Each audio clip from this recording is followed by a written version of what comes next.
नमस्कार दोस्तों। पिछले 1-1.5 सालों में दिल्ली के अंदर की जो 30% की आबादी है, केंद्र की सरकार, भारतीय जनता पार्टी की सरकार उस आबादी के सर से छत छीनने पर आमादा है। अभी कुछ दिन पहले ही दिल्ली की विधानसभा में एक दिन की लंबी चर्चा, बहुत गंभीर चर्चा इस विषय पर रखी गई, इस उम्मीद से रखी गई कि शायद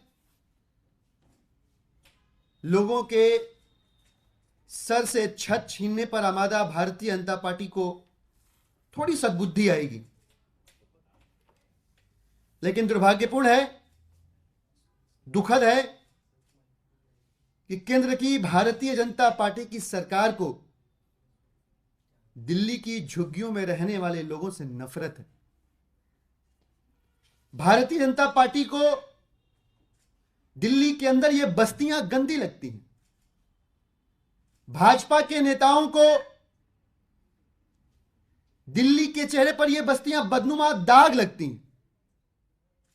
लेकिन सच तो यह है कि ये बस्तियां हैं अगर, तो ये शहर साफ सुथरा है।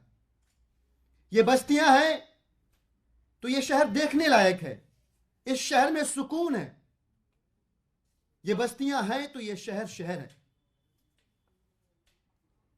बड़ा खूबसूरत एक शेर है बेदिल हैदरी साहब का कि मरने के बाद खुद ही बिखर जाऊंगा कहीं, अब कब्र क्या बनेगी जब घर नहीं बना।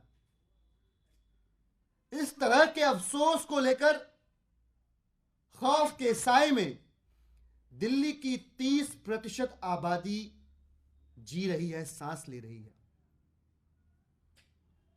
बड़ी शर्मनाक बात है कि दिल्ली के ये 30% लोग दिल्ली के कुल भूभाग के 0.5% भूखंड पे निवास करते हैं। ये देखिए आप, इक्वालिटी का आलम क्या है, सामाजिक न्याय की पराकाष्ठा क्या है। और वो भी भारतीय जनता पार्टी से, भाजपा की केंद्र सरकार से देखा नहीं जा रहा। आप सबने देखा होगा कि कैसे पिछले दिनों डूसिब की 675 रिकॉग्नाइज्ड बस्तियों की लिस्ट में सुंदरनगर नर्सरी की बस्ती के शुमार होने के बावजूद केंद्र की सरकार ने उन बस्तियों को डिमोलिश किया। हवाला कोर्ट का दिया गया और उस कोर्ट के वाकई की सच्चाई भी है कि भारतीय जनता पार्टी के इशारे पर वहां गलत हलफनामा प्रस्तुत किया गया। ये जितने भी डिमोलिशंस हो रहे हैं, ये तमाम डिमोलिशंस केंद्र की सरकार के अधीनस्थ जो एजेंसियां हैं, रेलवे है, डीडीए है, एलएनडीओ है, एएसआई है, इनकी जमीनों पे जो बस्तियां हैं उन्हीं को धाराशाही किया जा रहा है भाजपा के इशारों पर। और अब यह अत्याचार करने वाला, सर से छत छीनने वाला बुलडोजर अचानक से मजनू के टीले पे भी पहुंच गया। पिछले 11-12 वर्षों से बड़ी मुश्किल से जो हिंदू भाई हमारे पाकिस्तान में सताए गए, जिनके ऊपर अत्याचार हुआ, उससे जान बचाकर उन्होंने दिल्ली के अंदर मजनू के टीले के पास एक भूखंड पे शरण ली, एक बस्ती बनाई, बमुश्किल जीवन यापन कर रहे थे। लेकिन उन्हें क्या पता था, उन्हें क्या पता था कि यहां आने के बावजूद अत्याचार, भ्रष्टाचार और अमानवता उनका पीछा यहां भी नहीं छोड़ेगी। वहां भी बस्तियां गिराई जा रही हैं। न्यू दिल्ली के अंदर बस्तियों के गिराने का प्लान है। एएसआई को बैकग्राउंड में रख के तुगलकाबाद में बस्तियां गिराई गई। लगातार केंद्र सरकार, भारतीय जनता पार्टी और एलजी साहब जो डीडीए के चेयरमैन हैं, इन गरीब, मजबूर, सताए हुए लोगों के सर से छत छीनता हुआ देख रहे हैं। कहते हैं गरीब की आह नहीं लेनी चाहिए। प्रेमचंद जी ने कहा ऊपर वाले की लाठी बेआवाज होती है।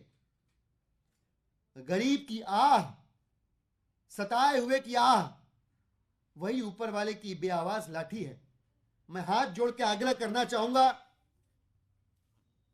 केंद्र की सरकार से, केंद्र की सरकार की एजेंसियों से, एलजी साहब से, कि ऐसे कान मत बंद करिए, ऐसे आंख मत बंद करिए, ऐसे बेहिस बेदिल मत हो जाइए कि दिल्ली के अंदर 30% लोग जो 0.5% भूभाग पर निवास करते हैं, जिनकी किस्मत और मेहनत से उनके सर पे छत है, ईश्वर प्रदत्त हुआ आशीर्वाद उनसे मत छीनिए आप। और अगर आप ऐसा करते हैं तो आम आदमी पार्टी भी पूरी जिम्मेदारी के साथ आपसे कहना चाहती है कि आपका यह अत्याचार एक तरफा चलने नहीं देंगे। आपकी एक तरफा गुंडागर्दी दिल्ली के अंदर नहीं चलने देंगे। अगर दिल्ली की झुग्गी बस्तियों में रहने वाले लोगों के सर से छत छीनने के लिए आप बुलडोजर भेजेंगे तो आम आदमी पार्टी के कार्यकर्ता, नेता, मंत्री, विधायक उन बुलडोजरों के सामने लेट जाएंगे, अपनी जान की परवाह किए बगैर लेट जाएंगे, इस बात की चिंता किए बगैर लेट जाएंगे कि उनके साथ अब क्या करेंगे, लेकिन उन गरीबों के सर से छत नहीं छीनने देंगे। हम बड़ी जिम्मेदारी से कहना चाहते हैं भारतीय जनता पार्टी की केंद्र सरकार को, डीडीए की सर्वोच्च कुर्सी पर बैठे एलजी साहब को, कि आप रुक जाएं, वरना आपको रोकने के लिए चाहे सड़क पे संघर्ष करना पड़े, चाहे जेल जाना पड़े, या इन झुग्गी बस्तियों में रहने वाले लोगों के हक में न्यायालय का दरवाजा खटखटाना पड़े, हम हर जगह जाएंगे, लेकिन आपको अपनी एक तरफा गुंडागर्दी नहीं करने देंगे। धन्यवाद। Thank you.